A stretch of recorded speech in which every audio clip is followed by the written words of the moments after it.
Hey friends, it's John, your carnivore teacher. Let's talk about something most people have no idea is damaging their health from the inside. Oxalates.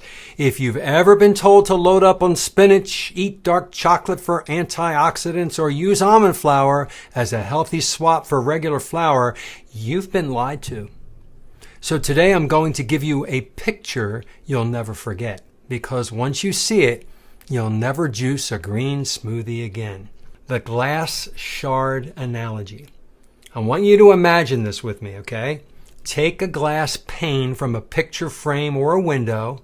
Now put that glass in a thick trash bag and smash it over and over and over again with a hammer, really hard. Break it down into sharp little pieces, first the size of peas, then gravel, then grains of sand, and then even finer than sand, just tiny, invisible glass dust.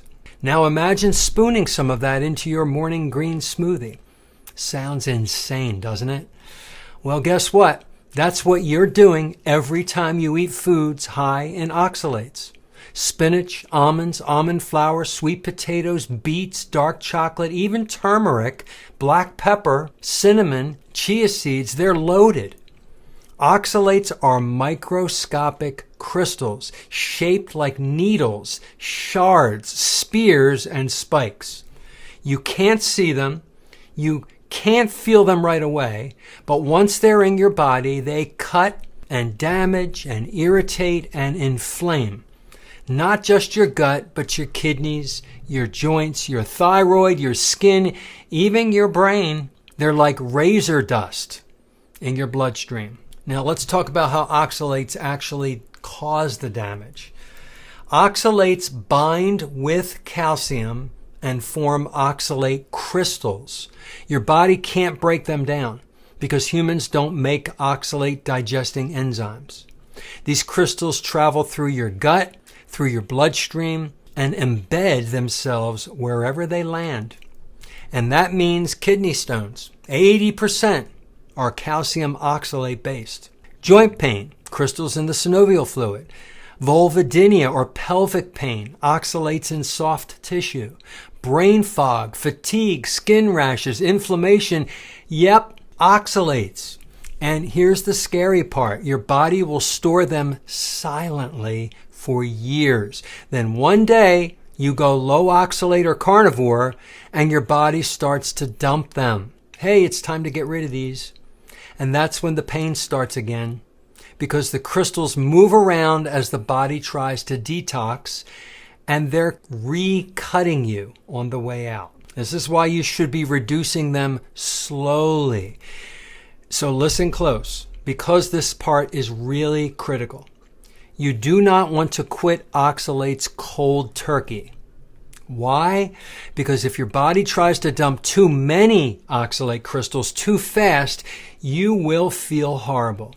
Burning urine, joint pain, eye grit, fatigue, rash flare-ups, diarrhea, constipation.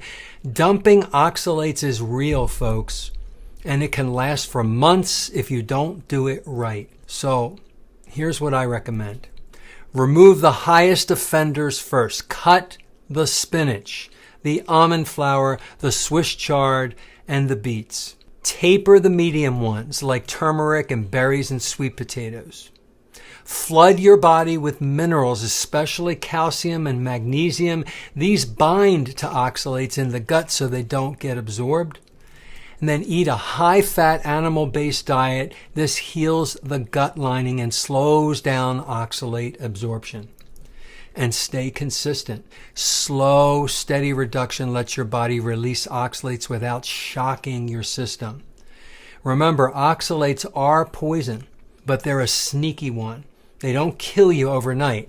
They corrode you slowly. So let me share my experience. I think I shared this in the past.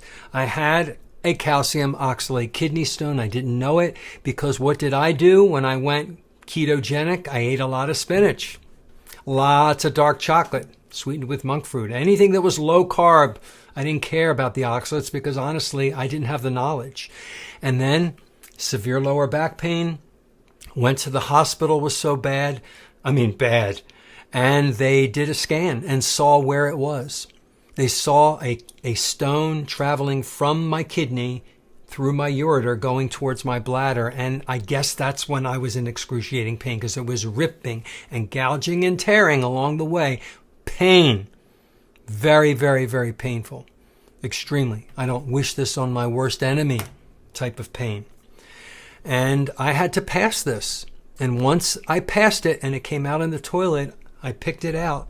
I had it analyzed, and it was a calcium oxalate kidney stone that I gave myself, because I not only ate a lot of high oxalate containing plant foods, but I also stopped all of a sudden without tapering off. And my body said it's time to get rid of it all now, and I got rid of it all too fast. And the stones formed and the pain occurred. It was terrible. So I used to drink spinach smoothies. I used to drink green smoothies. I even baked with lots of almond flour. I used to make cheesecake and spice cake and all the keto treats when I first started years ago. And then I found out that I had cramping and skin flare-ups. I even had a little oxalate crystal that got lodged in the upper inside eyelid that was irritating my eye for 4 weeks. I had to pass that. It was a little oxalate crystal in my eye. Terrible, terrible. I had weird fatigue from time to time, like flu-like symptoms. Couldn't pinpoint it, but it went away. Then it came back every couple of months. That was calcium oxalate dumping through my system.